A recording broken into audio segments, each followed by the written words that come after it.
Ate Mika, bakit ba nag-aya kang lumabas ng bahay? Ano bang gagawin natin dito? Gabi na, parating na si Lola galing sa pagtitinda ng gulay. Hahanapin tayo nun. Pupunta tayo dun sa abandonadong bahay, Will. Dito sa kapitbahay natin. Ano? Yung dating bahay ni Manang Chulita? Kung makasabi ka ng bahay ni Manang Chulita, akala mo talaga kilala niya, oh. Marami kasi akong kaklase ngayon nang nagsabing umiwas ako sa bahay na yun. Sabi nila, delikado raw ang bahay na yun. And so, mas maganda nga yun eh. Bakit? Kaya pala may dala kang flashlight at kinuha mo pang tinagong baterya ni Lola para sa mga flashlight dun sa cabinet niya. Pasaway ka talaga, ate. Hay, ang dami mong sinasabi. Halika na, tingnan natin. Kapag dumating si Lola at wala tayo ron, siguradong mapaparusahan na naman tayo. Curious lang kasi ako eh.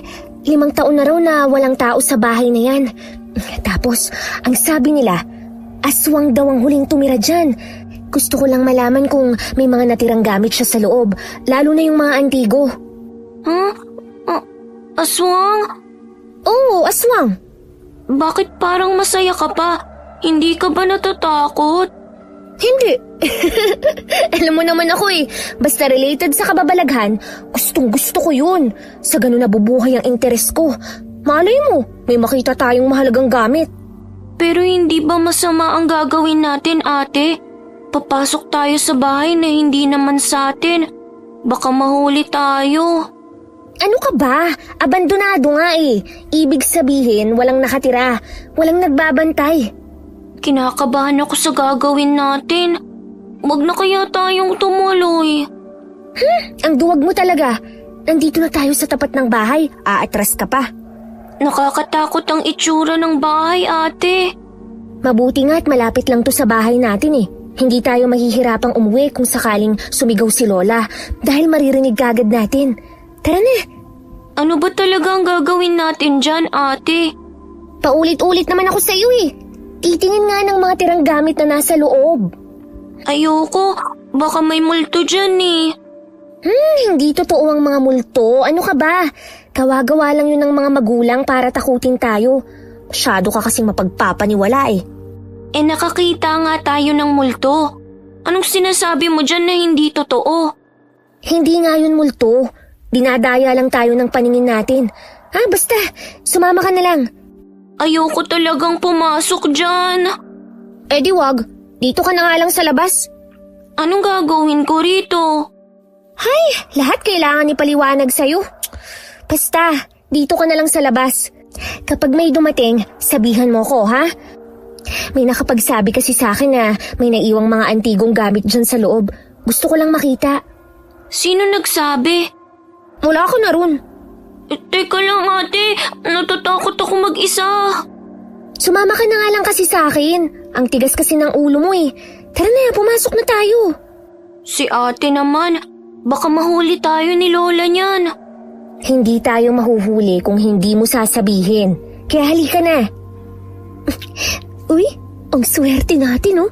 Hindi nakalakang gate. Ang galing. Nakakatakot yung tunog ng gate. Sa gate pa lang, ate. Natatakot na ako. Puro na lang, natatakot ako. Parang ewan eh. Kalalaki mong tao, duwag ka. Ano ba naman tong flashlight ko? Nagpapatay Cindy. Hala, umalis na kasi tayo. May ibig sabihin ng ganyan, ate. Baka hindi tayo welcome sa bahay na to. Alam mo, ang dami mong sinasabi. Sumunod ka na nga lang sa akin. Ano ba, Will? Ang sabi ko, sumunod ka. Hindi hilahin ang damit ko. Natatakot na ako. Nandito pa lang tayo sa may pintuan. Grabe ng pagtaas ng balahibo ko. Diyos ko, lalaki ka. Alam mo, dapat maging matapang ka eh.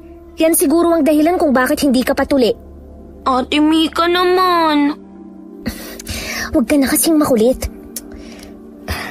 Ito na, binubuksan ko na yung pinto. Nakalaki. Ayaw mapihit ang doorknob. Sandali, hawakan mo nga tong flashlight. Akin na. Nakakatakot talagang itsura ng bahay na to. Parang may mga nakatingin sa atin kahit dalawa lang tayo. Tinatakot mo lang ang sarili mo. Paano mo bubuksan yan? Tcharan! Kinuha ko muna ang ID mo ha. Makapalang pagkakalaminate eh. Pwede nating gamitin to. Ate, bakit naman ID ko pa ang gagamitin mo? At saka ano bang gagawin mo dyan? Nabasa ko to sa libro. Panoorin mo ang gagawin ko ha. Itutok mo rito ang flashlight sa may doorknob. Ano ba yan? Ito ang mga teknik ng akyat bahay gang. Joke lang. Ipapasok mo tong ID card sa gilid para itulak yung pinakalock sa pintuan. Tapos, itulak mo lang pagilid habang pinipihit yung doorknob. Okay? Kapag dumulas, hilahin mo kagad. Tingnan mo tong gagawin ko. Wow, ang galing! Nabuksan mo nga! Ang lakas naman ng boses mo. Huwag kang maingay. Dadahan-dahanin ko lang ang pagbukas ng pinto ah. Ate, tumatayo yung balahibo ko sa tunog ng pinto. Huwag kang matakot. Nandito lang ako. Ay, ang likot mo naman mag-ilaw. Para ka namang magdidisco eh. Sasayaw ka ba? Ikinakabahan ako. Nanginginig ang kamay ko. Akin ang flashlight. Eto na. Naku po. Ang baho ng bahay. Umaalingasaw ang amoy. Oo nga, ang baho. Parang may nabubulok na karne. Ate, parang may tumakbong anino nang itutok mo ang flashlight banda ron sa dulo. Anino? Saan nagpunta? Doon, sa may hagdan na yun. Hayaan mo yung anino. Wala akong paki dyan. Aba, mukhang malaki-laki ang iikutin natin ah. Tama nga ang hinala ko. May mga gamit pa rito sa loob oh. Tara, pumasok pa tayo papunta dun sa may dulo. Ate, hindi mo ba ako narinig? May aninong dumaan. Sus, guni-guni mo lang yun. Will, ano ba? Huhubaran mo ba ako? Grabe ang kapit mo sa damit ko eh. Umayos ka nga. Umalis na tayo, ate. Sige na, makinig ka naman sa akin, oh. Umuwi ka na nga lang kung takot ka. Ang pangit mong kasama sa totoo lang. Bakit ba kasi kailangan mong gawin to? Wala ka namang mapapala eh. Meron kaya? Sem break natin. Ang sabi ng guru namin, ikwento raw namin ang experience sa aming bakasyon at isulat sa anekdota. Dapat may maganda akong ikikwento. Hello, nakakapagod na rin yung paulit-ulit na eksena, no? Lagi na lang nasa bahay o kaya kasama sa pagbabantay ng tindahan ng gulay ni Lola. Parang walang dating kapag ikwento ko yun. Gusto ko naman ng kakaiba, yung may konting thrill, para kapag isinulat ko, mukhang adventure talaga. Malay mo naman, baka sakaling tumaas ang grades ko. Ang galing ko talaga, di ba? Paano kung mapahamak tayo rito? Eh di lalong hindi mo makukwento ang karanasan mo. Ay nako, palagi ka na lang negatibo kung mag-isip. Ganyan ka na lang ba habang buhay? Alam mo kung minsan, kailangan mong matutong harapin ang ano yun? May nakita ko. Anong nakita mo, ate? Umuwi na tayo, baka mapano pa tayo rito. May nakita akong typewriter. Hala, ang ganda! Typewriter? Wala kang nakitang multo man lang? Mas maganda pa sa multo ang nakita ko. Tingnan mo, ang ganda niyo. Para saan ba yung typewriter? Wala ka talagang alam sa mundo, no? Ang alam mo lang kumain, matulog, maglaro. Noong wala pang computer, ito ang gamit ng mga tao sa pagsusulat o pagtala ng mga dokumento. Grade 4 ka na. Dapat may alam ka na sa mga ganitong bagay. Wow, mukhang vintage to. Pwede tong idagdag sa koleksyon. Wala naman kasi akong interes sa mga ganyan. Ikaw lang yata ang may gusto sa mga gamit na parang kinakalawang na gaya niyan eh. Kinakalawang ka dyan.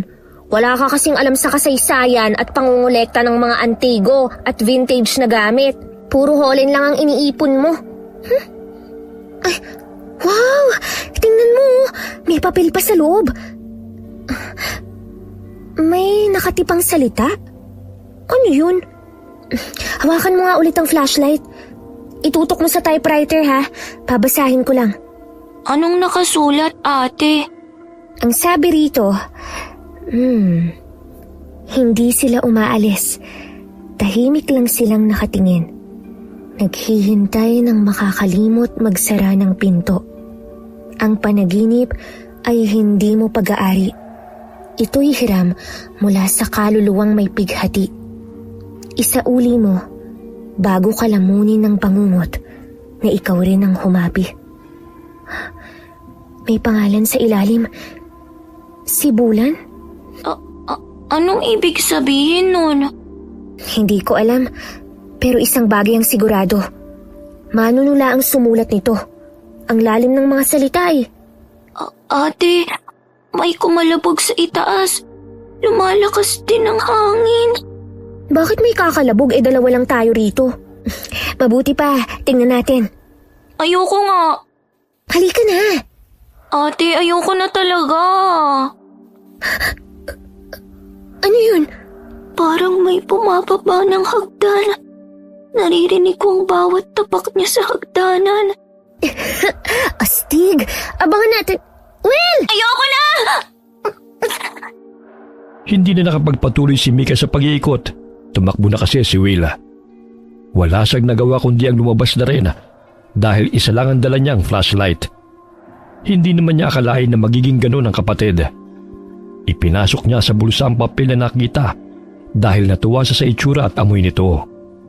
Hindi pa siya nakakahakbang papunta sa gate nang makita si Will hawak ng isang tanod. Dinala silang dalawa sa barangay outpost. Habang nagpapaliwanag kung bakit sila pumasok sa lumang bahay, dumating ang kanilang lola Leticia, may bitbit pang mga gulay. Matapos makipag-usap ni Lola Leticia sa kapitana, pinauwi rin kaagad sila. Pagdating sa bahay, nilagyan ni Lola ng asin ang sahig at pinaluhod silang dalawa ng nakadipa. Mga loko-loko kayong bata! Sino nagsabi sa inyo na mag-akyat bahay kayo doon, ha? Sagot! Lola, hindi naman po kami umakyat eh. Binuksan po namin ang gate. Oh, namimiloso po ka pa, ha? Aray, Lola! Masakit po ang sinturon niyo. Itaas mo yung braso mo.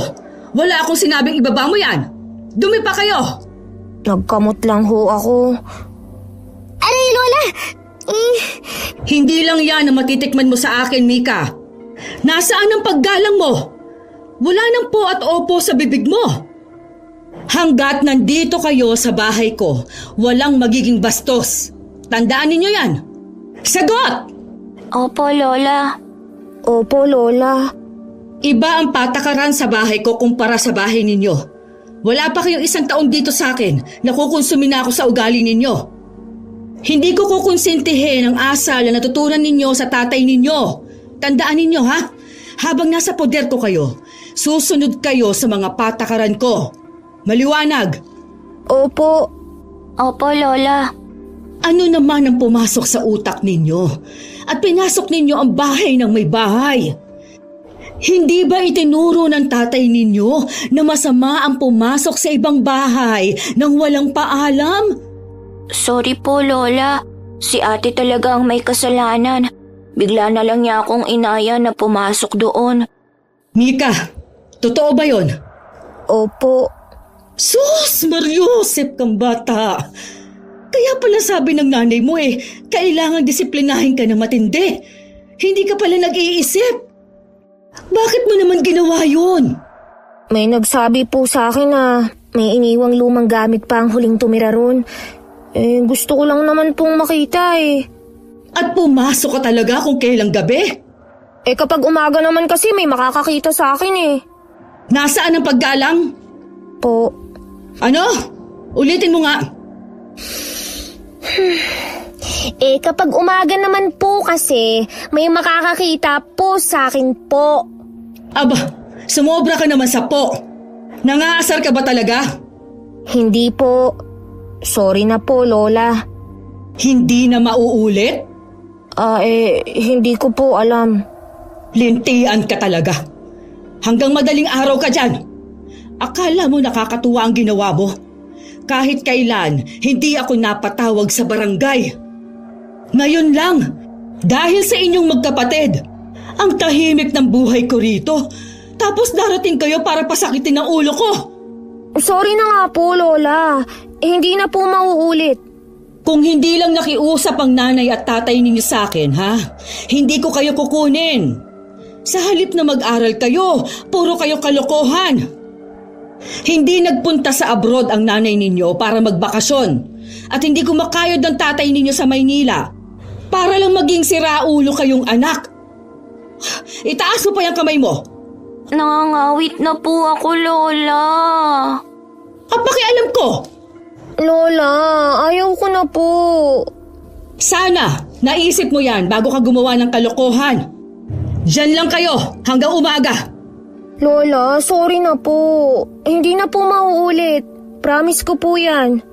Sinabi mo na rin niya sa akin dati. Oh, hindi ka naman nagbago. Magbabago na po ako. Promise po. Sus ko pong bata ka. Babae ka pa naman, pero ikaw itong sakit sa ulo. Hindi ko na po uulitin, Lola. Alam mo, yang kahiligan mo sa lumang bagay at kababalaghan ang magpapahamak sa'yo. Buhay pa naman po ako eh. Wala pa namang nangyari. Naku pong bata ka. Talagang sumasakit ang ulo ko sa'yo. Diyan ka lang ha. Huwag kang tatayo hanggat hindi ko sinasabi. Halos 1 oras na kaluhod ang magkapatid. Kalaunay naawa rin ang matanda sa iyak ni Will. Inaantok na raw ito at nananakit na ang mga tuhod.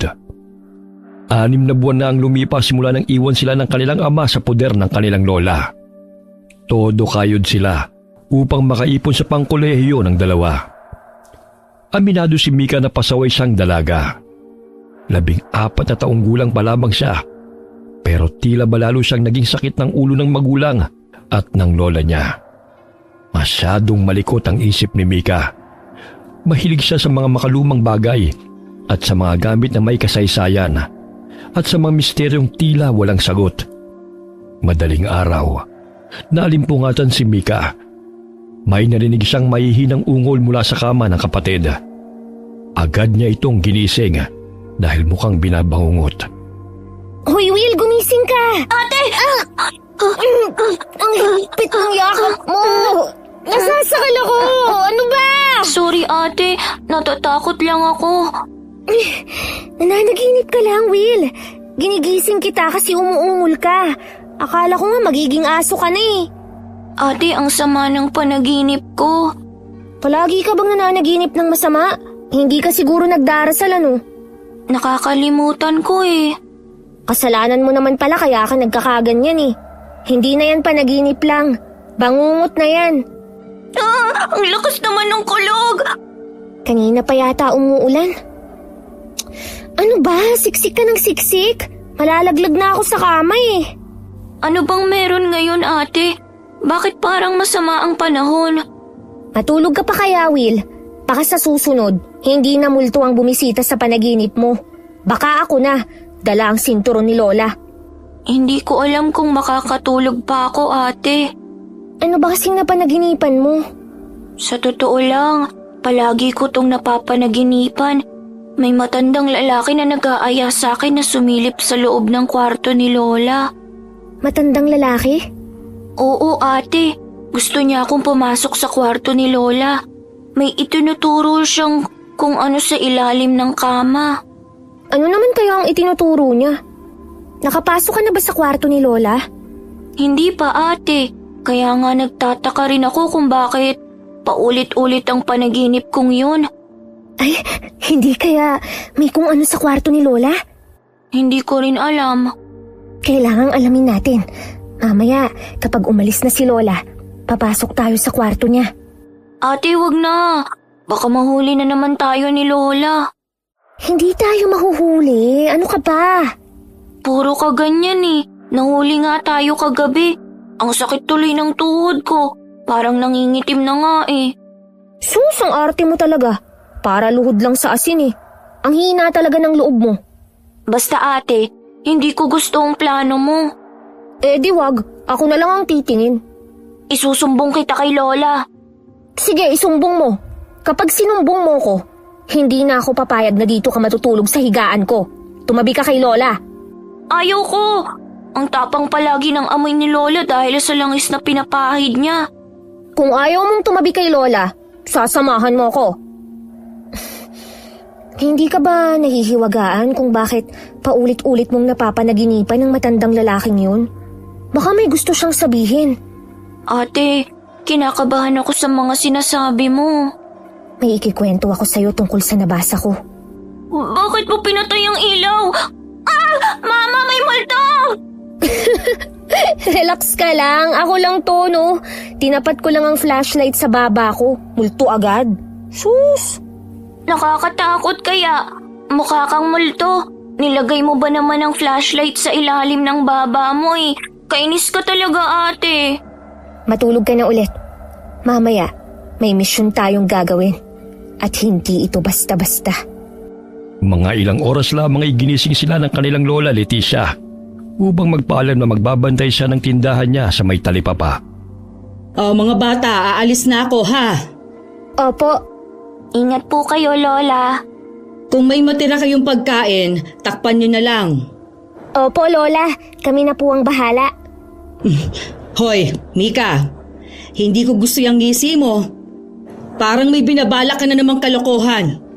Wala po, Will, isumbong mo sa akin kapag may ginawa na namang kalokohan yung kapatid mo, ha? Will! Hoy! Nakikinig ka ba? Aba, parang may iniisip na naman tong batang to. Opo. Bakit ba napapadalas ang pagtutulala mo? Parang may ginagawa ka rin kababalaghan. Kasi po, Lola, nananaginip po ako tungkol sa isang lalaking may itinuturo sa kwarto. Sa kwarto namin, Lola. Palagi siyang nananaginip ng masama. Tapos, may itinuturo sa ilalim ng kama namin. Talaga ba, Will? Opo. Baka naman hindi ka nagdarasal. Hindi ba binilin ko sa inyo, lalo ka na, Will, na magdasal bago matulog? Nakakalimutan ko po eh. Kailangan ko pa bang pukpukin niyang ulo mo para masa ulo mo ang dasal? Kaya ka nagkakaroon ng masamang panaginip dahil wala kang pananampalataya. Kabisado mo ba ang dasal na itinuro ko? Hindi pa po masyado. Ay nako, bata ka. Hindi pwedeng ganyan. Hindi ba kayo nagdadasal nung nasa poder pa kayo ng tatay ninyo? Kasi Lola, hindi naman po kami relihiyoso eh. Ay kahit pa. Kailangan pa rin magdasal kahit hindi relihiyoso.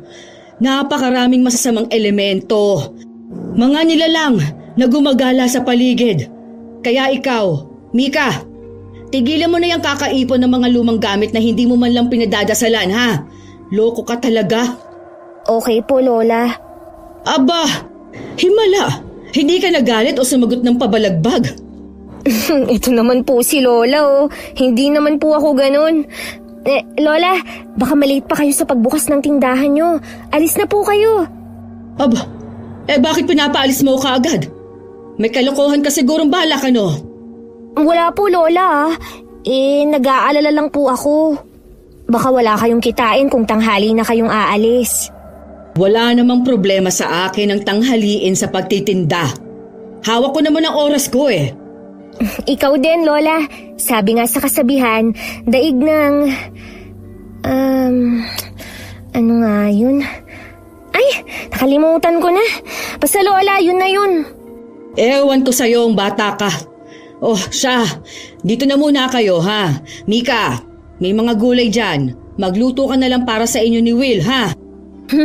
Ako na po ang bahala, Lola. Magluto na lang kayo ng gulay. Tapos yung natirang pritong hita ng manok kagabi, initin ninyo. Okay, pero paano yun? Sino kakain ng manok? Isang piraso lang yun eh.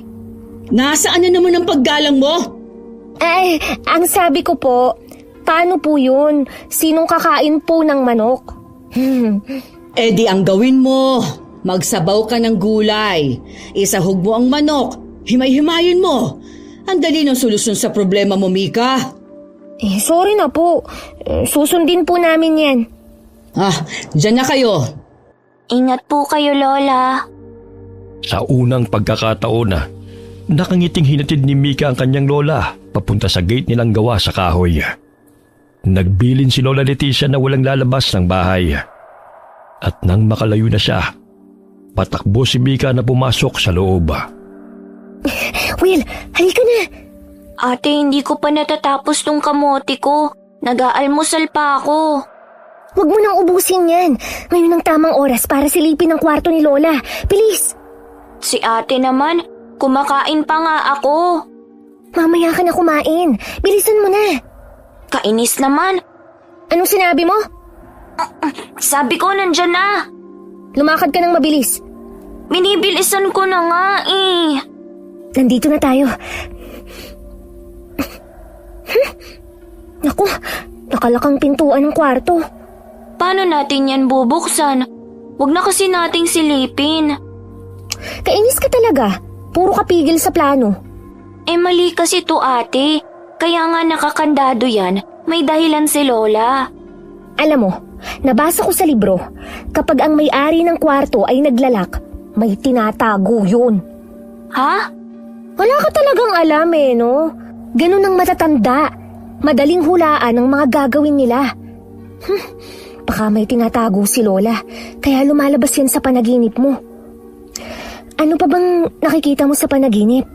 Bukod doon, wala na ako nakikita pa sa panaginip ko. Ang palagi lang niyang sinasabi ay kunin ko kung anong nasa ilalim ng kama tapos napuputol na. Hindi natin kayang sirain ang lock ni Lola. Kandado talaga ang ginamit niya. Nagbutas lang siya sa pintuan at inilusot ang kadena. Tapos ipinulupot niya at pinagdugtong para kandaduhin. Baka nga sinadya niya yan para hindi tayo mangialam. Mali ka. Ang mundo ay puno ng hiwaga, Will. Tingnan mo, may isip akong paraan para makapasok. Teka, tama. Susubukan ko nga ang nabasa ko sa libro kung paano magbukas ng kandado gamit ang hairpin. Ay, bahala ka na nga ate.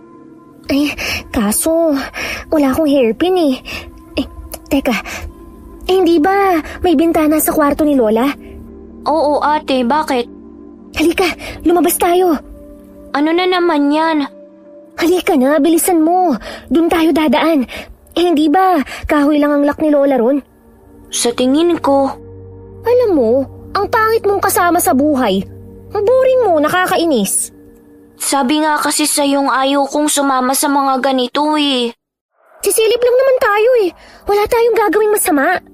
Oo na ate, nangangati ang ulo ko sa'yo. Tingnan mo, medyo malaki ang awang ng bintana. Kayang-kaya mong dukutin ang lock. Ha? Bakit ako? Alam mo naman ako. Hindi naman maliit ang braso ko para madukot yan. Sige na, bilis. Ayoko ate. Bilisan mo na. Nangungutong ka naman bigla eh. Sumunod ka. Ate mo ko. Kainis naman. Kapag hindi ka sumunod, bahala ka sa buhay mo. Sige ka. Hindi ka makakahiga sa kama ko. Sa lapag ka matutulog. Ito na ate. Parang ano naman eh. Yun, susunod ka rin pali. Go, Will. Kaya mo yan.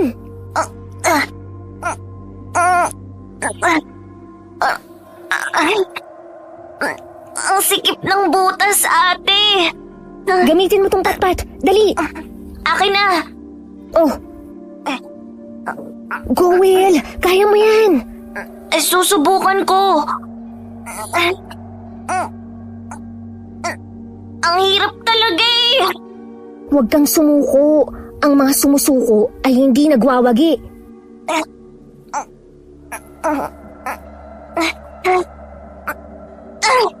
Nabuksan din. Ayun! Galing ng kapatid ko. The best ka talaga. Pumasok ka na. Susunod ako sa'yo. Ayoko.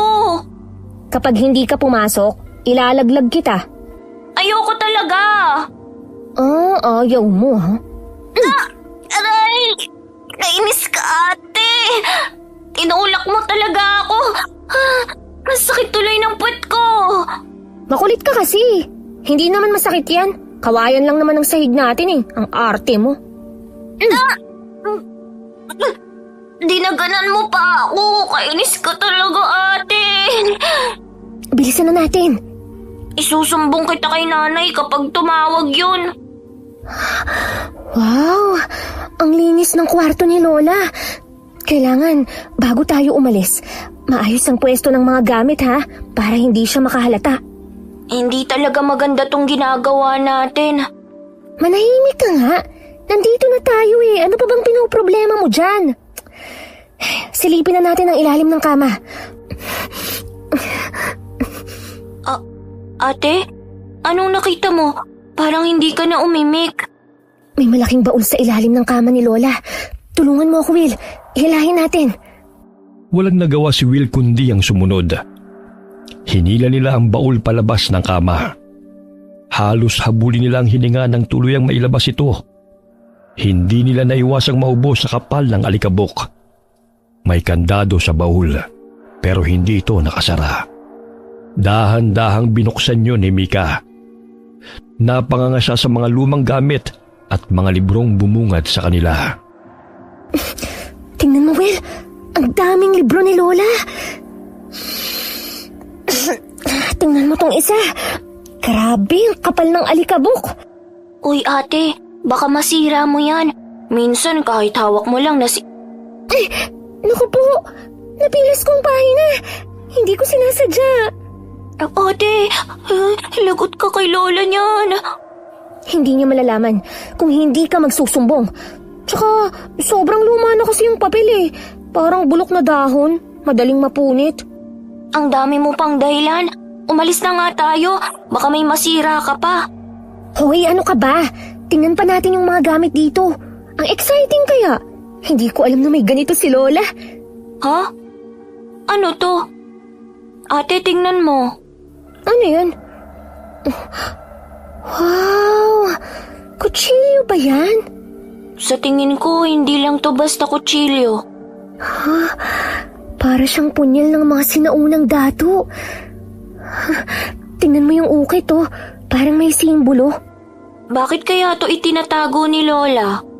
Timang ka talaga. Siyempre lumang gamit yan. Anong gusto mo? Nakadisplay sa sala? Feeling ko, may sentimental value yan. Ano yung sentimental value? Basta, yun na yun. Nahihirapan akong ipaliwanag sa'yo eh. Meron pa siyang damit noong lumang panahon. Oo nga. Teka, yung picture frame na nakasabit, hindi ba yan ang suot niya sa litrato? Oo nga, no ate. Ngayon ko lang napansin. Uy, hala, may mga larawan pa dito oh. Will, kamukha mo tong isa oh. Patingin nga. Black and white lang ang larawan pero may hawig kayo. Kinikilabutan ako sa'yo ate. Hala, tinangay ng hangin yung picture. Kunin mo Will, bilis. Kapag nawala yun, patay tayo kay Lola. Ay, sandali lang. Hinahabol ko pa. Anong kababalaghan ang nangyari? Bakit biglang lumakas ang hangin? Nakuha ko na. Grabe, parang may sariling hangin na nagpapaangat sa picture. Akin na, bilis. Itago na natin. Ate, nakikita mo ba yung maliit na kahon? Saan? Hawiin mo yung damit. Makikita mo ang maliit na kahon. Oh, ayan, hinawi ko na. Nasaan ba? Ako ang kukuha. Ito oh. Wow, ang cute. Parang jewelry box ni Mama nung nasa Maynila pa tayo. Akin na nga. Ate, umalis na tayo. Hindi ko na gustong nangyayari. Sandali lang. Nagmamadali ka naman eh. Ate! Ano ba? Huwag mo nga akong hawakan sa braso. Kunin mo yung kahon. Bakit ako? O bakit hindi ikaw? Kainis! Ate, pagkahawak ko sa kahon, humangin ng malakas. Parang electric fan na naka number 3. Naramdaman ko nga.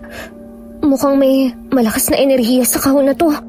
Masama ang pakiramdam ko. Huwag na natin ito ituloy. Will, nandito na tayo. Ngayon ka pa ba aatras? Ate, paano mo ipapaliwanag yung sobrang lakas na hangin na naramdaman natin? Kakaiba talaga. Nagmumulto siguro ang may-ari ng mga gamit na yan. Walang multo rito, Will. Alam ko dahil may third eye din ako. Ang mga multong sinasabi mo, mga alaala na lang. Tingnan mo tong box. Ang ganda ng ukit. Ang kapal ng kahoy. Ano kaya ang laman niyan? Hindi ko alam. Tara, buksan natin. Kapal ng alikabok. Ate, nakita mo ba yun? Oo, Will. Nang binuksan ko ang kahon, biglang may lumabas na tila itim na usok. Lumakas din ang hangin. Ate, bumukas sara ang bintana. Ay, astig! Naastigan ka pa dyan. Hindi na to tama talaga. Mukhang may kapangyarihan ng bagay na nasa loob. Oh, tingnan mo, Will. Isang kwintas. Anong klaseng kwintas yan? Hindi ko rin alam. Ngayon pa lang ako nakakita ng ganito. Hindi kaya agimat to? Anong agimat? Ang mga agimat ay mga proteksyon ng kung sino man ang gagamit nito. May iba't ibang hugis ang agimat. Ibig sabihin, may kapangyarihan ang ganyang kwintas? Oo, pero hindi pa ako nakakita ng tunay na agimat. Palagi ko lang nababasa. Itong kwintas, kulay puti na hugis bilog at malapat. Ang sabi, may iba't ibang gamit ang mga agimat o anting-anting. Ang dami mong nalalaman sa mga ganyang bagay. Mahilig nga kasi ako sa mga misteryo at kababalaghan. Naniniwala akong ang mundo ay punong-puno ng hiwaga. Hindi kita magets. Kukunin ko to. Ate, huwag kang manguha ng gamit ni Lola. Isa lang naman eh. Hindi na niya mapapansin yun. Ate, huwag kang makulit. Huwag kang kumuha ng bagay na hindi sayo. Hindi ka na talaga nagbago. Nasa Maynila pa tayo. Ganyan na ang ugali mo. Ugali kong ano? Kumukuha ng gamit na hindi sayo. Ibalik mo na yan. Mamaya gamit pala yan ng mga ninuno ni Lola at multo na ang may-ari. Una sa lahat, hindi ko itatangging mahilig akong kumuha ng mga bagay-bagay. Alam kong masama, pero hindi ko kasi mapigilan eh. Pangalawa, malamang patay na ang may-ari ng gamit na to. Itsura pa lang nito, makaluma ni. Ate, makinig ka naman kahit paminsan-minsan. Oo na nga, hindi na. Ibabalik na oh. Ayan na, nakita mo? Ay, umalis na tayo rito, ate. Oo na nga. Halika na, ibalik na natin to sa ilalim ng kama, tapos alis na tayo. Palihim na inilagay ni Mika sa kanyang bulsa ang kakaibang kwintas. Inayos nila ang baul sa ilalim ng kama. Pagbalik nila sa kanilang kwarto, inilagay niya ang kwintas sa loob ng punda ng unan. Pagdating ng hapon ay dumating na ang kanilang lola. Kumain sila. Nakahinga ng maluwag si Mika nang wala silang narinig na kung ano sa kanilang lola pagkapasok sa kwarto. Naniwala si Mika na may milagro magagawa ang kwintas, kaya kinabukasan, masaya siyang bumangon. Ngunit pagsilip niya sa kapatid, ay tila binabangungot na naman ito. Kaya ginising na naman niya ang kapatid. Will! Uy, Will! Gumising ka! Nananaginip na naman ako ng masama. Ay, mabuti nagising ka. Ayos ka lang ba? Masakit ang balikat ko, ate. Parang may mabigat na nakadagan. Ha? Ngayon mo lang ba yan naramdaman? Ngayon lang. Naku po, patingin nga ako sa noo mo. Hala, may lagnat ka. Sandali, tatawagin ko lang si Lola. Dito ka lang ha. Ate, nilalamig ako. Doon sa nakita ko sa panaginip, may isang batang lalaki. Duguan ang bibig niya at sinabi niyang ang kwintas daw ay gamitin sa tamang paraan. Kung hindi, tuluyang maliligaw. Ang weird ng mga panaginip mo. Bakit ganyan yan? Nagdasal ka ba bago matulog? Nagdadasal naman po ako. Bakit ganun? Binabangungot ka pa rin.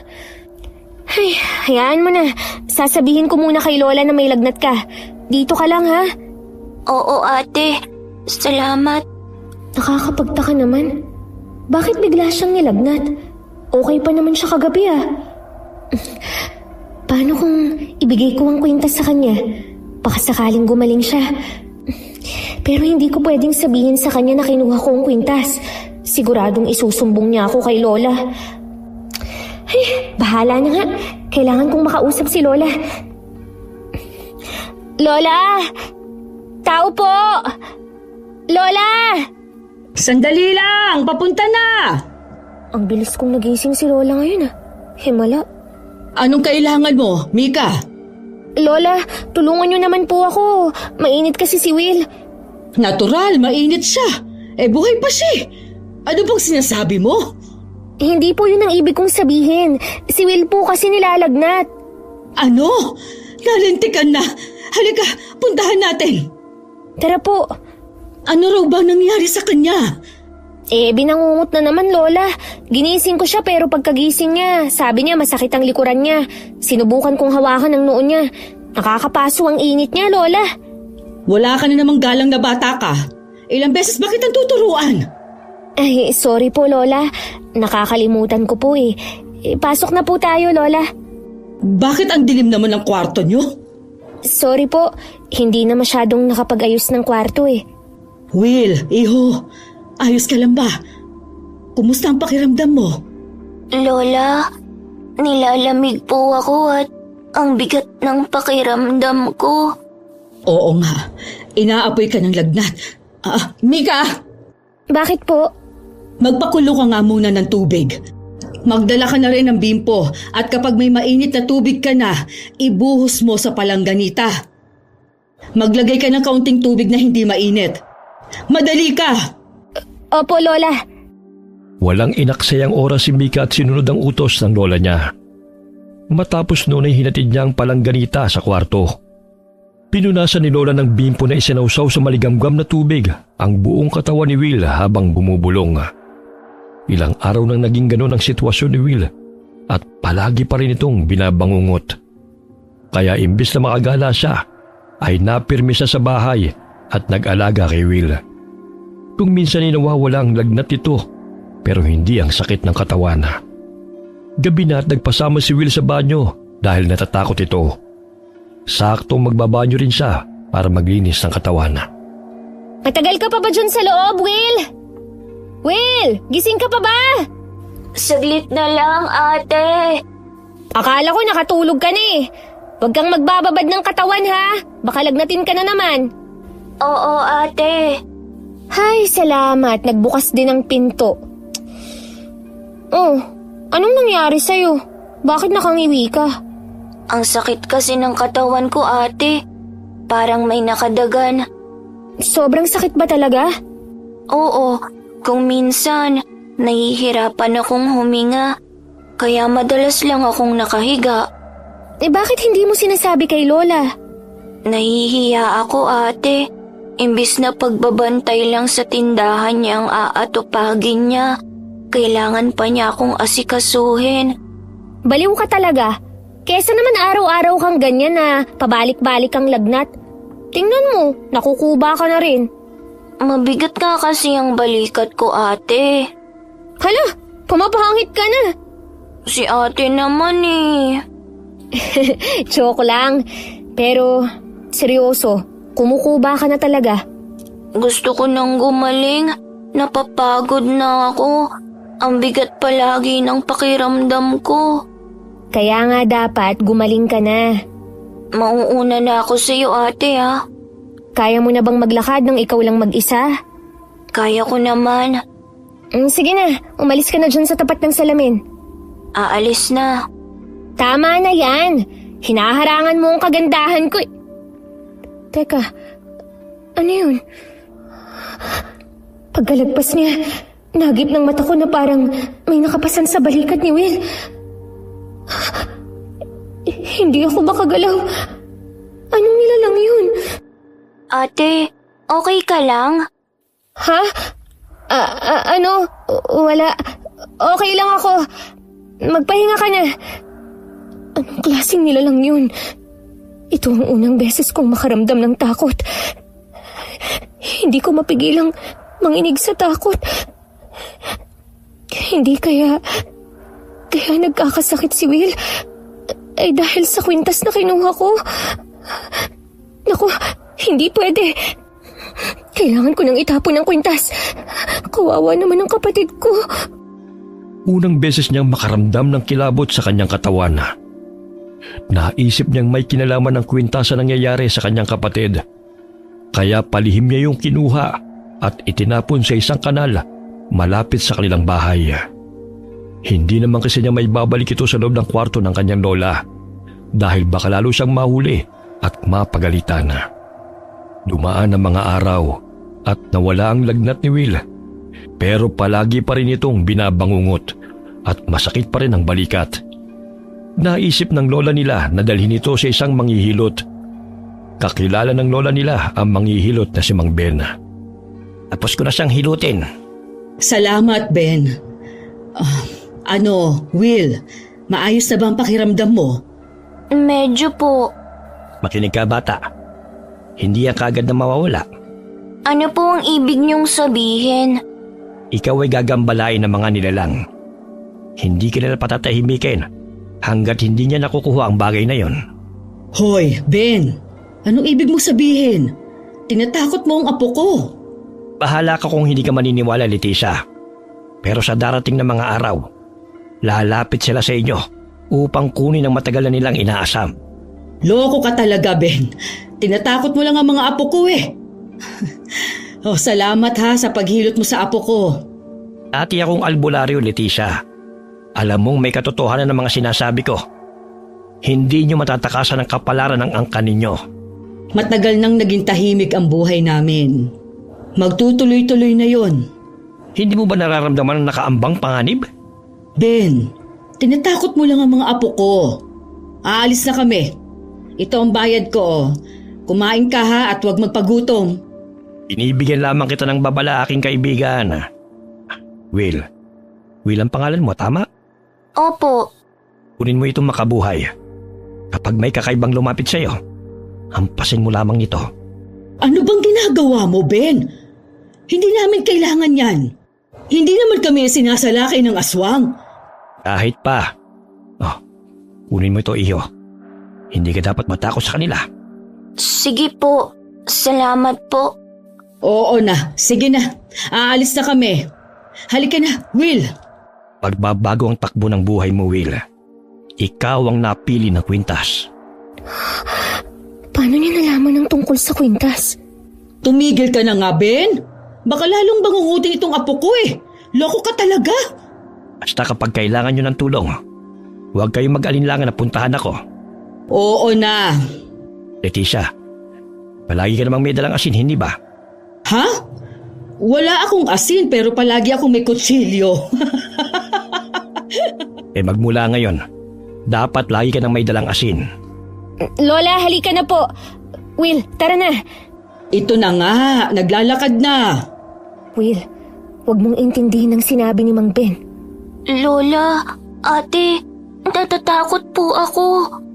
Ano ba namang bata ito? Wala na lang naging bukang bibig kundi natatakot siya. Napakaduwag. Paano ako makakalakad ng maayos dyan? Sige nga, kung nakakunyapit ka ng ganyan sa braso ko. Will, baka naman matumba si Lola Leticia niyan. Dito ka na lang sa gilid ko. Sige ate, parang ayaw ko na rito. Gusto ko nang umuwi sa Maynila. Ikaw na bata ka. Umuwi ka mag-isa. Bahala ka. Lola, habang lumalayo po tayo sa bahay ni Mang Ben, sinundan niya po tayo ng tingin. At nakatitig pa rin po siya sa atin. Paano niyo po ba naging kaibigan ng manghihilot na yan? Baliw ba siya? Huwag mong iparinig sa kanya ang sinabi mo at baka bigla ka nalang patulan nun. Pero bakit niyo po ba naging kaibigan niyang si Mang Ben? Mahabang istorya pero dating albularyo si Ben. Tumigil lang siya dahil sa tuwing nanggagamot siya, sa kanya gumaganti ang mga nilalang. Bakit po? Ganun talaga. Kapag hindi ka gaanong malakas na albularyo, tatalunin ka nila. At sa kaso niya, natalo niya naman sa tulong ng mga magulang niya pero natakot na siyang bumalik sa dati niyang gawain hanggang sa namatay ang mga ito. Siya pala ang magandang kausap tungkol sa mga mahiwagang bagay. Nako, Mika. Huwag mong puntahan si Ben na wala ako, ha? Iba magalit yon. Ikaw rin, baka kulamin ka. Si Lola naman, tinatakot mo na naman po ako eh. O siya, bilisan nyo na maglakad at baka abutan tayo ng dilim. Lola, narinig niyo po ba yun? Lola, may malaking ibon sa itaas natin. Napatingin sila sa itaas. Padilim na ang paligid dahil palubog na ang araw. Sa itaas nila ay may umiikot na malaking ibon. Nakanganga sila at nagtataka kung anong klaseng ibon yun. Sinabi ni Lola Leticia na tumakbo na sila dahil sa masama ang kutob nito. Hindi pa sila nakakalayo ay sumugod na ang ibon papunta sa kanila. Hinawakan ni Lola Leticia ang ulo ng dalawang bata at sabay silang yumuko upang hindi sila madagit ng ibon. Lola, ayos lang po ba kayo? Ayos lang ako. Pabalik na naman siya. Yuko mga apo! Aray ko, Lola! Yung pagsubsob niyo po sa ulo ko, grabe naman. Halos sumalik na ako sa lupa eh. Lola, natatakot na ako. Uwi na tayo. Bakit kaya tayo sinasalakay ng hayop na yan? Kainis naman. Hindi lang yan normal na hayop. Sa tingin ko, tama si Ben. Mukhang ginagambala na tayo ng mga aswang. Ano po? Aswang? Pero nakapagtataka, bakit tayo aaswangin? Baka po gutom na sila kaya gusto nila tayong kainin. Ayoko na. Uwi na tayo. Tumakbo na tayo. Dalian ninyo. Lola, pabalik na naman siya. Diyos ko, ayoko pang maging pagkain ng aswang. Takbo na! Lola! Naku po, nadapa si Lola. Sandali lang, Will. Babalikan ko siya. Ang bilis mo kasing tumakbo eh. Naiiwan tuloy si Lola. Lola! Tumakbo na kayo. Bilis! Hindi, Lola. Hindi ka namin iiwan dito. Kaya ko ang sarili ko. Protektahan mo si Will. Will! Naku po, hindi. Pumaba ng ibon at nakatingin lang kay Will. Will, tumayo ka na! Bakit nakaupo ka lang sa lupa? Will! Apo! Lola! Tulong po! May malaking ibon! Layuan mo ang apo ko! Akma na sanang susugod ang matanda habang nakaamba ang kanyang dalang kutsilyo. Ngunit pumagaspas ang aswang. Sa sobrang lakas ay lumipad ang mga parte ng lupa kaya napuwing ang matanda. Si Mika naman ay buong tapang na binabato ang ibon habang umuusal ng panalangin. Sumigaw ng pagkalakas-lakas ang ibon at umalingaw-ngaw ito sa paligid. Halos mabingi silang maglolola. Natumba si Mika at tumama ang ulo niya sa bato kaya nahilo ito. Hindi kaagad ito nakagalaw. Nang bumangon siya ay nakita niya si Will na hinahampas ang ibon ng hawak na makabuhay. Humanga siya sa kapatid. Nagawa nitong itaboy ang aswang. Wow, Will! Ang tapang mo! Nagawa mong itaboy ang aswang! Ate! Akala ko mamamatay na ako. Hindi ka namatay. Ang galing mo nga eh. Ay, sandali. Puntahan muna natin si Lola. Mga apo, tulong! Nawalan ako ng balanse. Hindi ako makatayo kaagad. Humawak po kayo sa braso ko, Lola. Itatayo ko po kayo. Dahan-dahan po. Ay, salamat. Nakatayo rin. Sumakit ang balakang ko roon. Nasaan na ang aswang? Lumipad na bang talaga? Wala na po siya. Tinaboy na siya ni Will. Totoo ba, Will? Sinunod ko lang po ang payo ni Mang Ben. Hinampas ko po sa hayop na yun ang halaman na to. Teka, paano kayang nalaman ni Mang Ben na susugurin tayo ng aswang? Sa tingin ko, may masamang nangyayari rito. Umuwi na tayo at baka magtawag pa siya ng ibang kasama. Nakarating sila sa bahay na hindi na muling sinalakay ng aswang. Pagka-uwi nila ay nagsaboy ng asin ang kanilang lola sa labas ng bahay. Inutusan din silang maglagay ng mga bawang sa kanilang bintana. Gulong-gulo ang maglolola sa nangyari. Pero may hinala si Mika na baka nga may kinalaman ng kwintas na kinuha niya. Pero itinapon niya na ito, kaya dapat ay hindi na sila guluhin ng mga nilalang.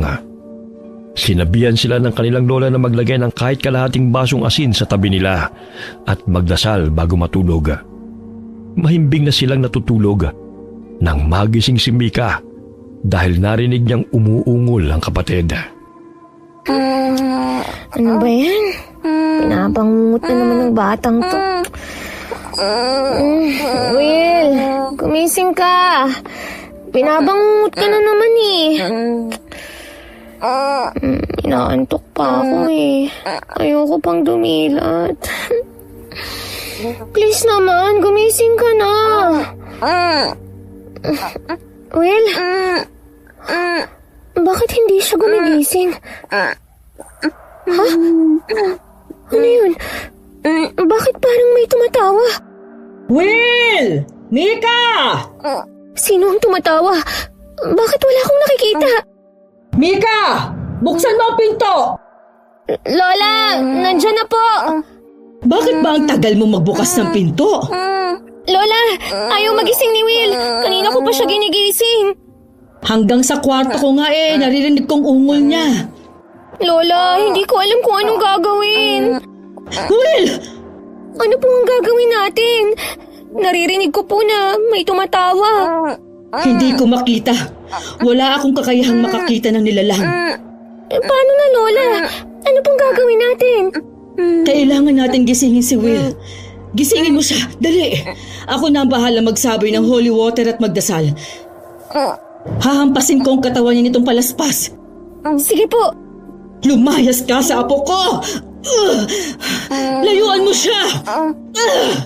Will! Kumising ka na, Will! Will, gising! Will, uy!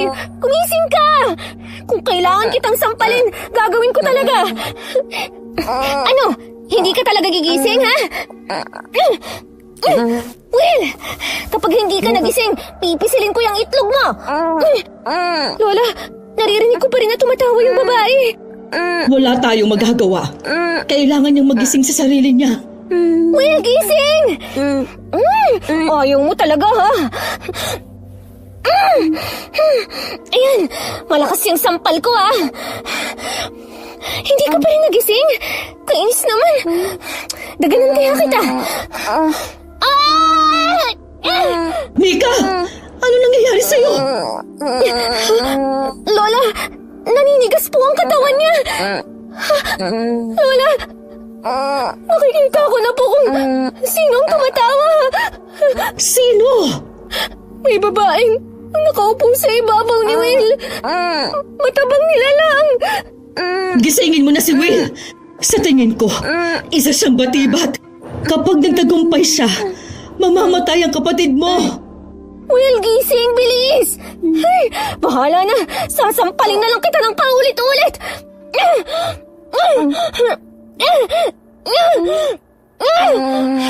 Ayaw talagang magising. Mika, ano nangyayari sa'yo? Anong gagawin ko?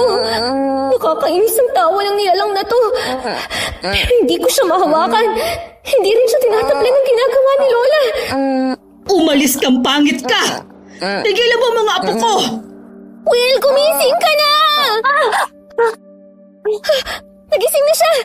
Nawala na ang nilalang kay Will! Panaginip. Panaginip lang pala. Will! Diyos ko po, apo ko! Salamat naman at gising ka na. Lola, akala ko mamamatay na ako. Salamat naman at nagising ka na. Saglit lang, hihiga muna ako sa sahig. Inaantok pa ako eh, Diyos ko. Ay, naku, Will. Kailangan kaya tang bantayan palagi. Akala po hindi ka na magigising, apo. Tumakbo kagad ako rito nang marinig kita eh. Kung hindi ka nagising, makukuha ka na sana ng batibat at napapatay ka. Batibat? Ano po yun? Isang mapaghiganting espiritu ang batibat. Sa gitna ng gabi, kapag ang biktima ay mahimbing na natutulog, umuupo siya sa dibdib na natutulog hanggang sa hindi na makahinga ang kawawang biktima. Yun pala ang batibat. Kaya po ba siya binabangungot ay dahil po ron, Lola? Sa tingin ko, yun nga ang dahilan. Ang panaginip ko po ay may batang lalaki po na nakatingin sa akin habang sinasakal ako ng matandang babae. Nakatingin lang siya sa akin habang sinasakal ako. Basta po, yung bata, palagi ko po siyang napapanaginipan. Dati po, matandang lalaki. Ngayon po yung batang lalaki na po. Batang lalaki? Sino kaya ang batang yun? At bakit ka rin ginugulo ng batibat? Kailangan natin ng tulong ni Ben tungkol sa mga ganito. Pansamantala, suotin mo muna itong rosaryo. Sa iyo na muna yan, para hindi ka nagambalain pa ng batibat. Hihingi ako ng tulong kay Ben para maitaboy natin sila. Pero, hindi po ba huminto na po si Mang Ben sa pagiging albularyo? Sana ay matulungan tayo. Pumikit ka, Will.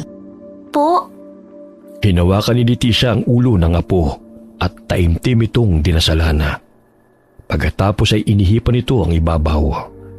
Habang ginagawa yun ng kanyang lola, ay napansin ni Mika ang kumikinang na bagay sa ilalim ng kama. Laking gulat niya nang makita ang kwintas na tinapon niya. Nagtataka man ay muli niya itong kinuha at ibinulsa. Kinaumagahan na, nang wala na ang kanyang lola, ay saglit siyang pumunta sa likod bahay upang ibaw nito. Ngunit kinagabihan ni nakita na naman niya ang kwintas na nasa ibabaw ng kama. Paparating na si Will galing sa banyo, kaya para itago ito, ay nilagay niya ito sa loob ng una ng kapatid. ate, Ay, alam mo ka! Ay, ginulat mo naman ako, Will. anong ginagawa mo? Ha? Wala naman. Tinitingnan ko lang ng mabuti at pinagpag ko lang ang mga unan. Tulog ka na. Will, Mika, Po, Ano po yun, Lola? sa kwarto ko na muna kayo matulog. bakit po? Anong bakit po? Gusto mo bang mangyari ulit ang nangyari sa'yo? Paano kung bangungutin ka ulit? Kaya para sa ikapapanatag ng lahat, magsama-sama muna tayo sa iisang kwarto. Magandang ideya yan, Lola. Sige po. Kukunin ko lang po ang unan ko. Sumunod na kayong dalawa sa akin, ha? Lola, pwede po bang magpaiwan? Dito na lang po ako sa kwarto ko. Hindi pwede, Mika. Paano kung ikaw naman ang mapahamak? Mas maganda kung magkakasama tayong tatlo sa kwarto. May duyan akong inilagay sa kwarto ko. Pwede ka roong mahiga kung gusto mo.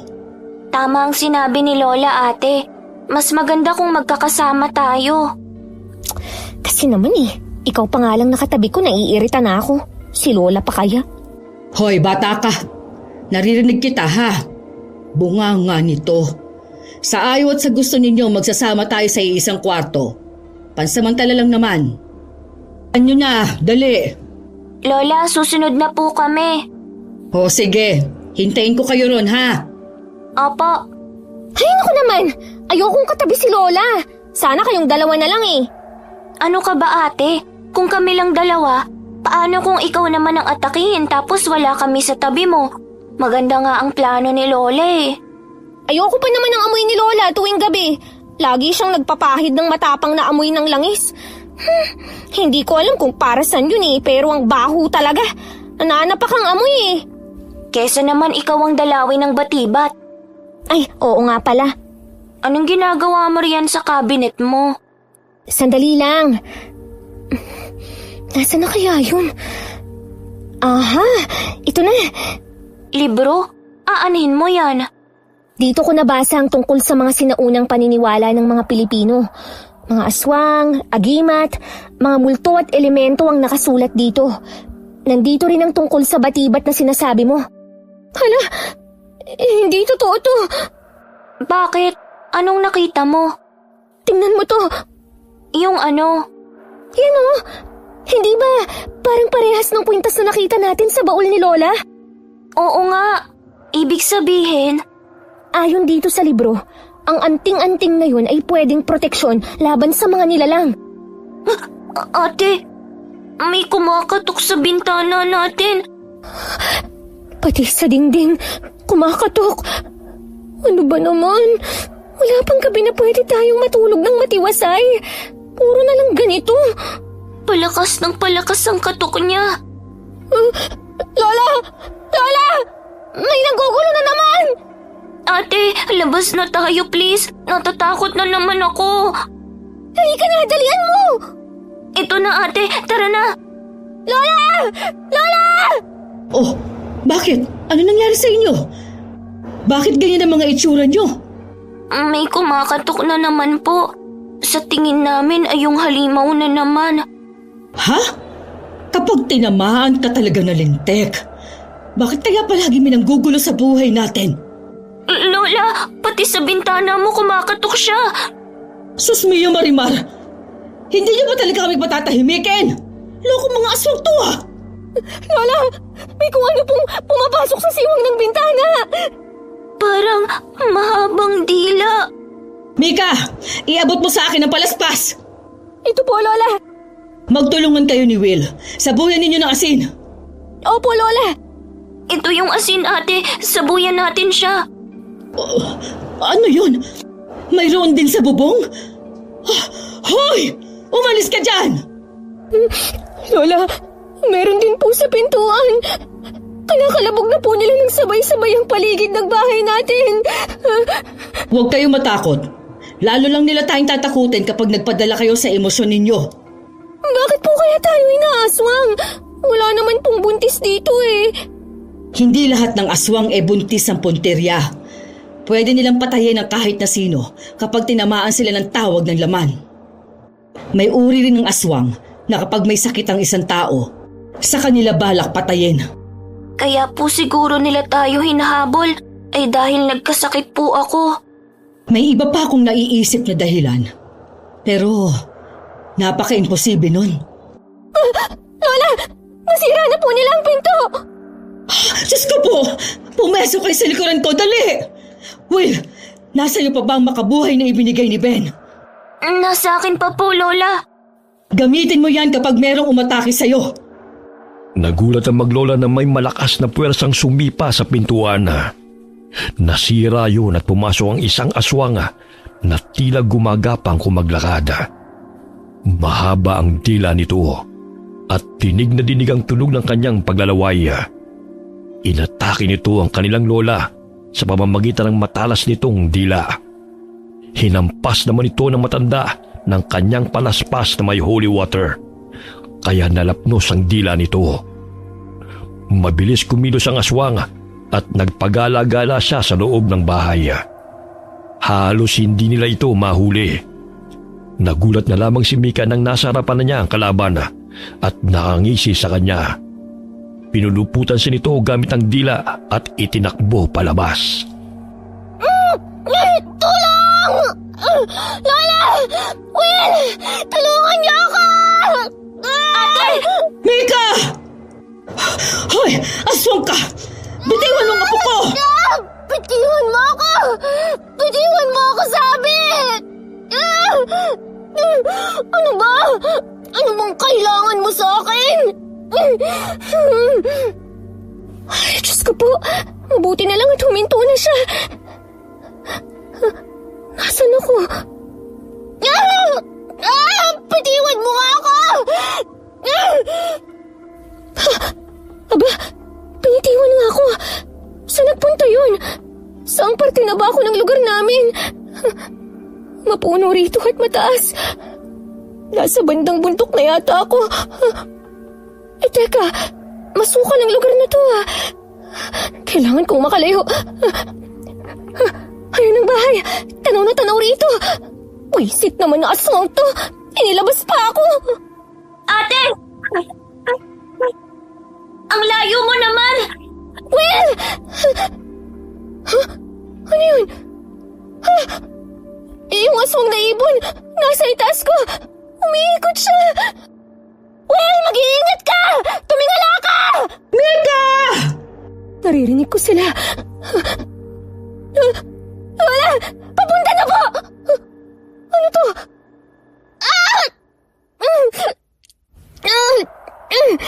Nakapulupot pa ang dila niya sa may paa ko. Nakatago siya sa isang puno. Paano niya yun nagawa? Ha? Hindi konektado ang dila na ito sa ibon na nasa itaas. Ibig sabihin, kailangan ko silang paalalahanan. Lola! Will! Hindi ako makaalis! May nakapulupot sa aking dila ng aswang! Magkaiba sila ng ibon sa itaas! Dalawang aswang ang kalaban natin! Apo! Mag-iingat ka! Nang malapit na si Will sa pwesto ng kanyang kapatid, ay sumugod ang lumilipad na aswanga. Gusto niyang dagitin si Will. Napapasigaw na lamang si Mika at ang kanyang lola kada susubukan ng aswang na kunin si Will. Ang dating iyakin at matatakutin ay matapang na ngayong hinahampas ang makabuhay sa ere upang maitaboy lamang ang aswanga. Napapanganga si Mika nang makita kung gaano katapang ang kapatid para lamang matulungan siya. Ngunit nagtaka siya ng susugurin dapat ito. Umatras ang aswanga dahil may nagliwanag sa bulsa ni Will. Tila nasilaw ang aswang at lumipad palayo. Nawala rin ang isang aswang na pumulupot sa kanyang paa. Ano ang bagay na yun? Okay ka lang, ate? Oo, ayos lang ako.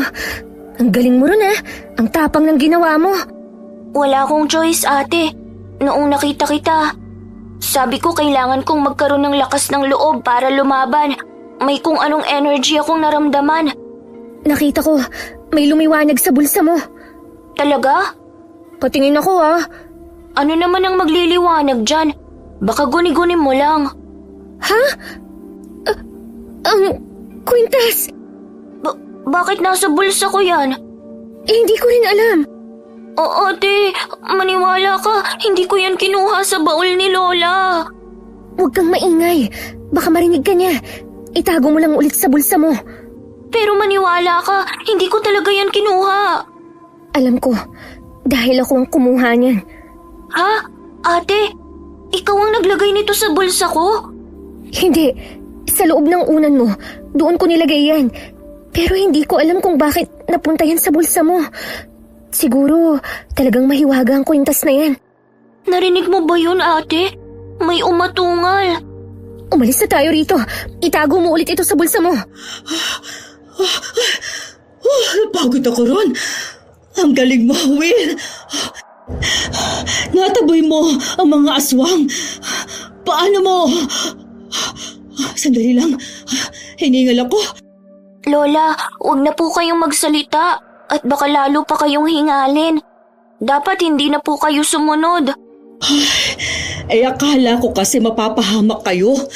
Hindi mo na pala kailangan ng tulong ko. Lola, kailangan na po nating umuwi. Naku po, maglalakad na naman ako. Gusto niyo po bang buhatin na lang po namin kayo? Sira ulo. Mamaya ilaglag niyo pa ako. Siguro po, kung may aswang nahahabol sa atin, mapapabilis ang takbo natin. Ate, ayoko na makipaglaban sa aswang. Nanlalambot na naman ang tuhod ko. Halika na, umalis na tayo rito. Naglakad silang tatlo pauwi ng bahay. Halos kalad ka rin na ni Mika ang lola niya. Makalayo lamang sa masukal na bahaging yun ng kanilang lugar. Natatakot siya na baka bumalik ang mga umatake sa kanila. Nang makauwi sila'y nagpasya si Mika na sabihin ang katotohanan sa kanilang lola. May hinala kasi siya na ang kwintas na yun ang punot dulo ng lahat ng nangyayari. Salamat at nakaupo rin sa tumba-tumba ko. Hindi ko akalain na susugurin tayo ng mga aswang. Ay, sumakit ang mga kasukasuan ko sa kanila. Lintik na yan. Lola, may gusto po akong sabihin. Sandali lang, Mika. Pagpahingahin mo muna ako. Gusto niyo po ba ng tubig? Ikuha mo nga ako. Naisip mo na lang din. Lola, ayos lang po ba talaga kayo? Ay, oo nga. Ayos lang ako. Ngayon na lang ulit ako nakaranas na sundan ng mga aswang. Nagtataka ako kung bakit kaya. Ito na po ang tubig, Lola. Salamat. Ate, anong sasabihin mo kay Lola? Sabihin na natin ang totoo. Hindi ko na kayang maglihim sa kanya.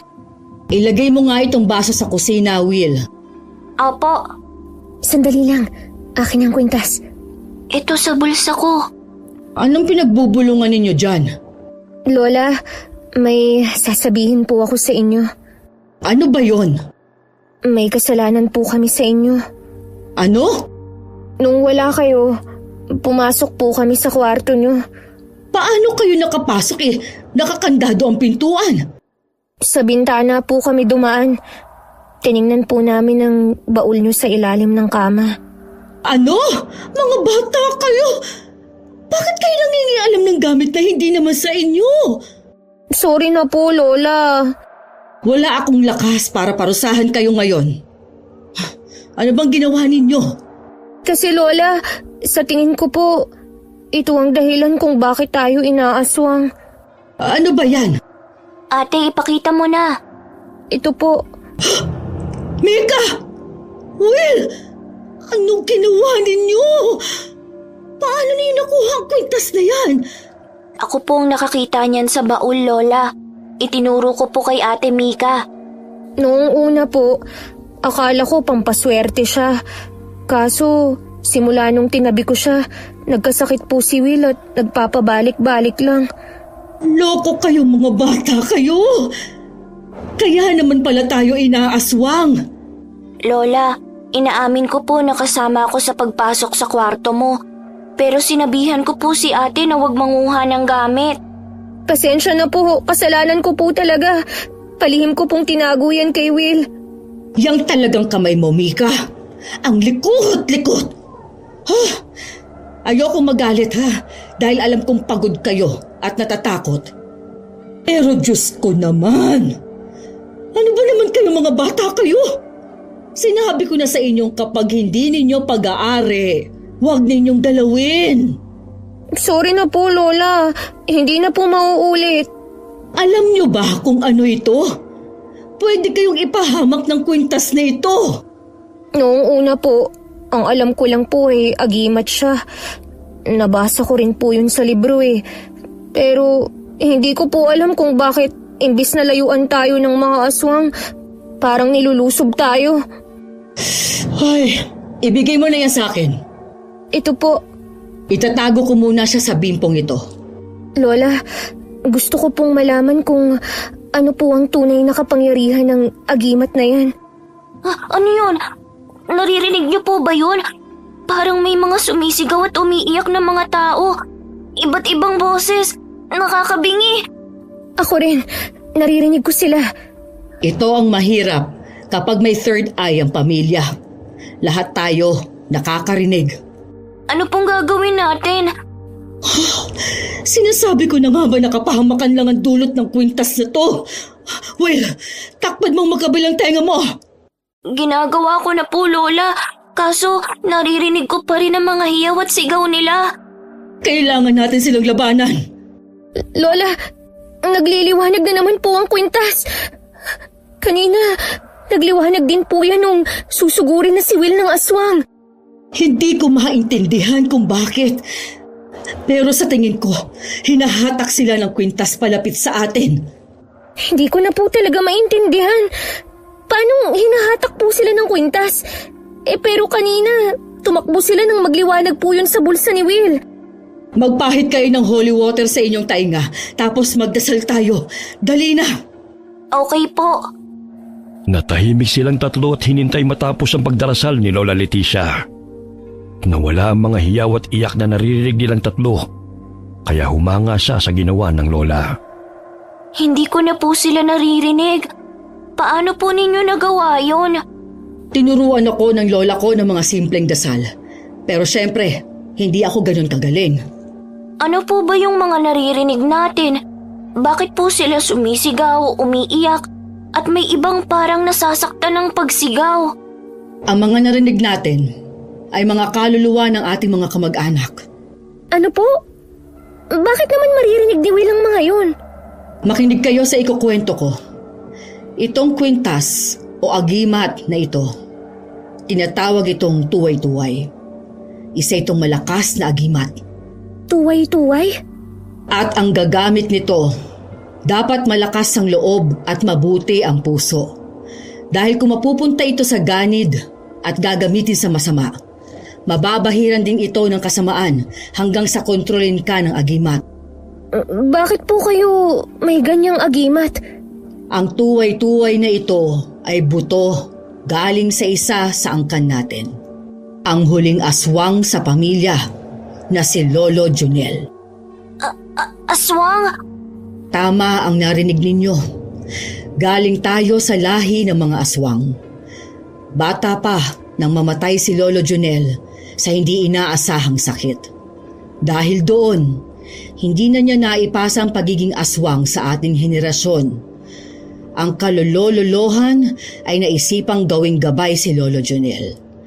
Kaya kinuha nila ang tuway-tuway nito at ginawang agimat sa pag-aakalang magiging malakas itong agimat na poprotekta sa sino mang gagamit. Kung proteksyon po ang agimat na ito, bakit po walang gumagamit? Dahil sa malakas itong kapangyarihan, halos lahat ng angkan natin ninais nang makuha ang agimat upang maproteksyonan sila laban sa masasamang espiritu, elemento o maging mga aswang. Bukod pa ron, may hatid din itong swerte sa negosyo. Pero may kapalit ang lahat ng tinatamasa nilang yaman.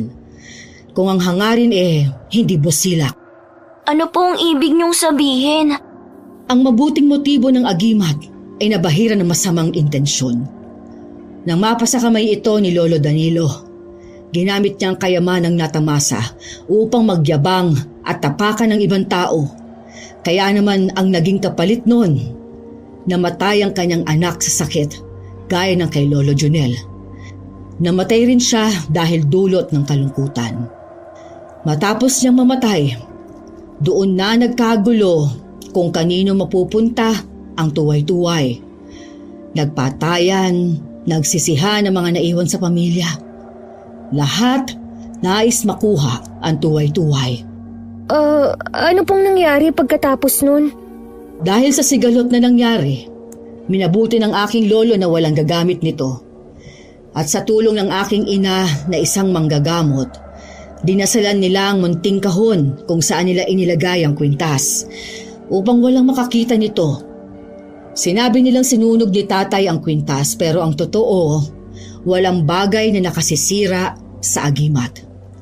Kaya hindi ko maintindihan kung bakit nakita niyo to. Dahil malakas ang orasyon na ginamit ng nanay ko rito. Base po sa mga nababasa ko, Lola Leticia, ang mga mutya at agimat ay namimili ng kanilang magiging amo. Hindi ho kaya hindi sila ang napili ng agimat? Kaya kabaliktaran po ang nangyari sa kanila? Ama ka. Kaya nga imbis na maging magandang takbo ng buhay ng mga gumamit nito, naging delubyo. Hindi ho kaya si Will ang napili nila? Bakit ako? Yun nga ang nasa isip ko. Sa totoo lang, hindi ko talaga nasaksihan ang tunay na kapangyarihan ng tuway-tuway. Kaya hindi ko rin masasagot kung bakit naaakit ang mga aswang dito. Will, mag-iingat ka. Po? Opo. Matulog na tayo. Bukas pupunta tayo kay Ben upang magpatulong. Ibabalik ko na lang ito sa baul. Halina kayo. Kahit nahihirapan ay pinilit nilang matulog upang makabawi ng lakas. Ngunit kahit anong gawin nila, ay hindi talaga sila tinitigilan ng mga nilalang. Sa panaginip ni Mika, naroon siya sa abandonadong bahay na kanilang pinuntahan. Pumasok siya sa loob. Naririnig niya ang pagtipa ng isang babaeng nakasuot ng itim na bestida. Naririnig din ni Mika ang weirdong tawa nito. Pinagmasdan niya ang paligid. Ito ay puno ng mga lumang kagamitan na ginagamit sa mga ritual. Uminto ang pagtipa ng babae sa makinilya. Marahan itong lumingon sa kanya. Maputla ang mukha nito, ngunit malalim ang paligid ng mga mata. Mahaba ang buhok at kulay itim ang labi. Bakit hindi ako?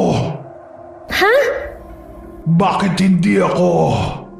Anong sinasabi mo? Bakit hindi ako? Aray! Huwag mo akong sakalin! Bakit hindi ako? Bakit hindi ako? Bakit hindi ako? Bitiwan mo ako! Papatayin kita! Papatayin kita! Papatayin kita! Bitiwan mo ako, sabi! Mabuti na lang, nakabitiw ako sa pagsakal niya. Ano bang problema mo? Hindi ba mas magaling ako sa kanya? Bakit hindi ako ang pinili? Hindi ko alam ang sinasabi mo.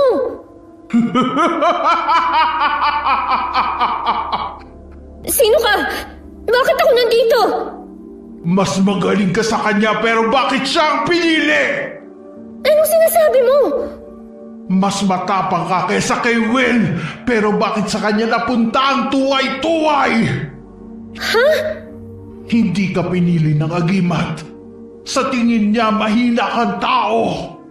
Hindi ako pinili? Bakit hindi ka niya pinili? Bakit nga ba hindi ako ang pinili ng agimat? Mas matapang naman ako at mas may alam pagdating sa mga ganong bagay. Ganyan nga. Makapangyarihan ng tuway-tuway. Pinipili lang niya ang malalakas. Ibig sabihin, hindi ka malakas! Mahina ako. Hindi pala ako malakas. Walang nagmamahal sa'yo. Walang may pakialam sa'yo. Dahil mahina ka. Ang mahina ay hindi pinapahalagahan ng mga tao. Wala kang puwang sa lugar na ito. Sumama ka sa akin. Doon maraming magmamahal sa'yo. Saan tayo pupunta? Sa lugar kung saan ka magiging masaya. Sino ka? Hindi na yun mahalaga. Masaya roon sa pupuntahan natin. Pero paano ang kapatid ko? Huwag mo nang intindihin ng kapatid mo. Masaya na siya sa bago niyang buhay. Buhay na hindi ka kasama. Sumama ka na sa akin! Sasama ako sa'yo. Sasama ako sa'yo.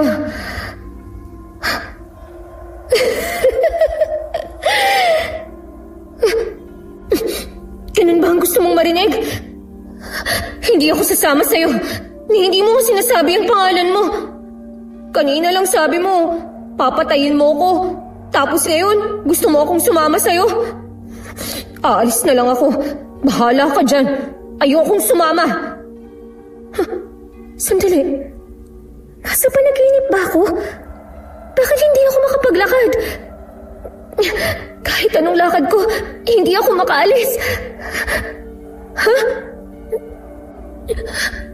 Nasa gilid ko na siya. Hindi ka na makakaalis dito. Habang buhay na kitang kasama. Hindi! Ayoko nga! Papatayin kita! Papatayin kita! Bakit mo ako tinulak? Natumba tuloy ako. Ikaw yung matabang patibad. Ang bigat mo! Ano sa akin? Umalis ka sa ibabaw ko! Hindi ako makahinga! Umalis ka! Umalis ka sa ibabaw ko! Ang bigat mo naman! Teka, sino ka? Bakit may batang nakatanaw lang sa akin? Tulungan mo ako, bata! Teka, si Will ka ba? Will! Ibalik mo ang kinuha mo. Ha? Ibalik mo ang kinuha mo. Bumalik ka sa bahay at ibalik mo ang kinuha mo. Teka, parang namumukhaan ko siya. Hindi siya si Will. Anong gagawin ko pagkatapos nun? Sabihin mo ang pangalan niya upang hindi ka na niya guluhin. Isa siyang tagasunod ng demonyo. Pero kung masasabi mo ang pangalan niya, maglalaho siya. Ikaw na naman? Bakit ka ba nangigialam sa akin, ha? Hinampas niya sa braso ang bata. Pero nawala siya na parang bula. Nang Shemay naman, nakatingin na naman sa akin ng patibat. Naglalaway na siya.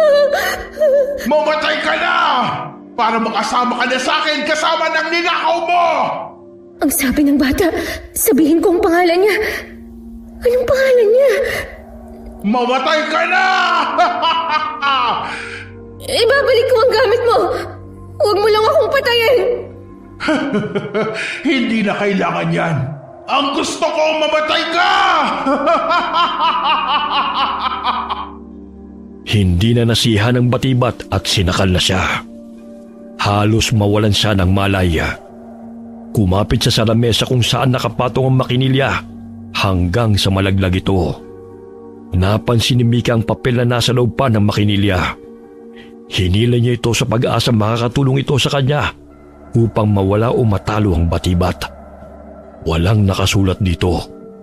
Ngunit hindi siya nabigo dahil naalala niyang nakasulat sa papel na kanyang nakita sa loob ng abandonadong bahay.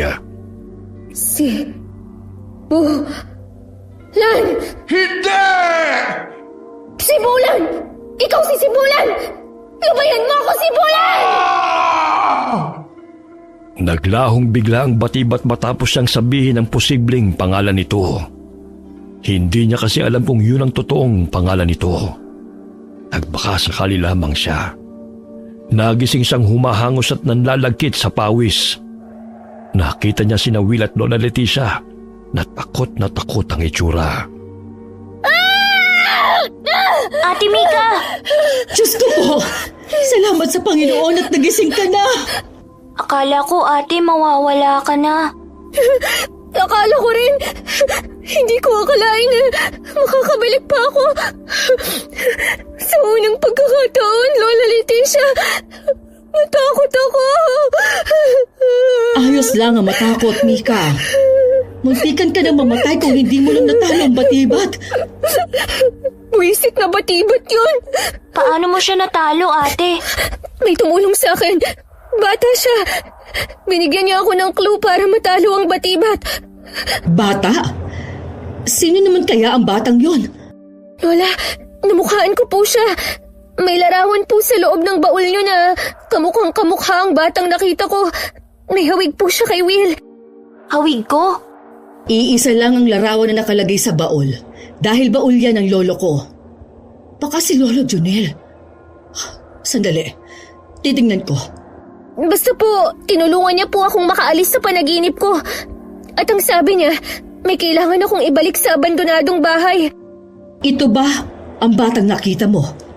Opo, yung batang yan ang tumulong sa akin. Siya si Junel, ang may-ari ng buto na ginawang agimat. Ibig sabihin, nagpapakita pala talaga siya.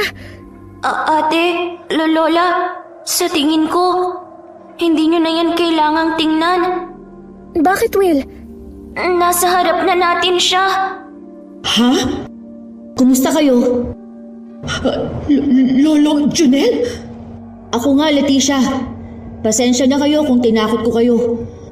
Gusto ko lang malaman kung hanggang saan ang tapang ng bagong mangangalaga ng tuway-tuway.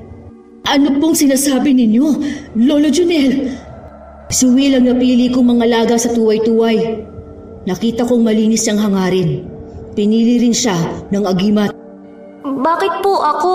Matatakutin po ako at wala po akong alam sa mga ganyan. Kung meron man pong interesado riyan, walang iba kung hindi ang kapatid ko. Will, si Lolo Junel ang pumili sa'yo, kaya tanggapin mo. Wow, pinalutang niya ang agimat papunta sa kanya. Ang astig naman. Gustuin ko man na si Mika ang mangalaga nito. Ngunit mas kailangan mong kapangyarihang taglay nito.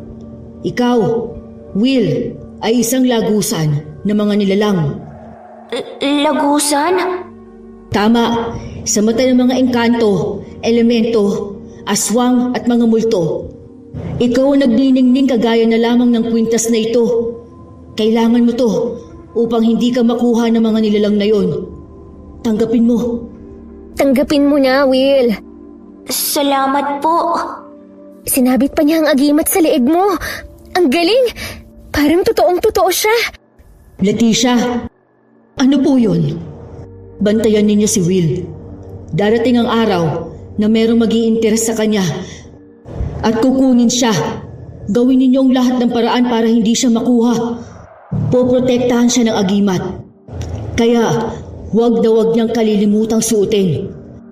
Hanggat maaari, huwag niyang tanggalin. Masusunod po. Sa wakas, matatahimik na rin ako. Ilang taon kong hinintay ang pagkakataong ito. Makikita ka pa ba namin? Sa tingin ko ay hindi na. Maraming salamat, Lolo Junel. Walang anuman. Lolo Junel, hindi na ba kami sasalakayin ng mga aswang? Ako rin ang aswang na nakasagupa ninyo. Ha? Grabe naman! Tinakot niyo pa kami! Kinailangan kong gawin yon upang subukan ang katatagan ninyo. Matatag po kami, Lolo. Pero yung mata namin, hindi. Halos gabi-gabi niyo kaming tinatakot eh. Pati po ba yung batibat, tropa niyo? Tropa? Ibig niyo pong sabihin, kung kayo rin po ba ang gumawa ng batibat? Hindi ko sugo si batibat. Ikaw, Mika, ang dahilan kung bakit kayo ginugulo ng batibat. Ikaw ang kanyang puntirya. Pero dahil hawak mo ang tuway-tuway, kay Will niya ibinuhos ang galit. Kinuha mo ba ang bagay na gustong-gusto niya? Ano naman po yun? Si Mika lang ang nakakaalam nun. Mika, nagnakaw ka na naman ba? Kasi Lola, nakita ko lang naman to eh. Tinago ko ang papel na nakita ko sa abandonadong bahay. Ang ganda kasi ng quotes, tapos yung papel niya, luma na kaya kinuha ko. Saka mabango pa rin. Kailangan mong maibalik ang papel na yan para hindi ka muling gambalain ng batibat. Bigla na lamang naglaho si Junel at nagising ang maglolola. Sila pala'y nakaranas ng kalahating gisinga at kalahating tulog. Kinaumagahan ay pumunta sila kay Mang Bena para humingi ng tulong. Sinabi ni Mang Bena kailangang sunugin ang pisikal na papel upang makarating umay sa uli ito sa batibat. Yun lamang daw ang hiling ng batibat upang hindi na sila gambalain. Pagbalik ni Mika sa eskwelahan, ay humanga ang kanyang guro sa kanyang kwentong nakakatakot na kanyang naranasan nung sem break. Marami ang hindi naniwala, ngunit may mga naniwala rin naman. Tinanggap ni Will ang kapalaran na magiging isa siyang tagapangalaga ng agimat. Hanggang sa lumaki siya, suot niya pa rin ito. Makalipas ang ilang taon ay nakagraduate si Mika at nagtatrabaho bilang curator sa isang museo. Samantalang si Will naman ay nakatapos ng political science. Ngunit mas nainganyo siyang mag-aral ng paranormal. Kaya naging isa siyang paranormal investigator. Okay, sana po nagustuhan niyo ang kwento natin ngayon. Shout out po tayo kay Hazel Fiesta, isa po sa mga solid ingkong natin. Hi Ma'am Hazel. Shout out kina Michael, Marie Del Rosario, Meng Paraton, Mirna Lampasa, galing po kay Lucy Buendia. Hi kay Prince Berlin Monsalud ng Subic Zambales, galing po kay Mami Yensky. Hi kay Vencia ng Payatas. Shout out kay Franco Galio at lahat po ng mga taga Boracay Island. Kumusta po kayong lahat dyan? Hi kay Edia Sagala ng Talisay, Batangas. Hi kay Marites Padilla at kay Julie Ann Jimenez mula sa Pampanga. Hi kay Malu Suklan ng Cuenca, Batangas. Hi kay Arlene Torquiza from Bataan. Hi kay Cliven Dubalan. Hi kay Melanie Gonzalez from Kuwait. Shout out to Raquel Hasegawa and Mitsuru from Osaka, Japan. Hi kay Chloe Abalos from Riyadh, Saudi Arabia. Hi kay Lizelle Copper from Riyadh, Saudi Arabia. Hi po kay Feli Kuwait from San Miguel, Bohol. Galing po din siya sa Kuwait. Hi kay Ernita Diaz. Alright, maraming salamat po sa inyo and God bless po sa inyong lahat.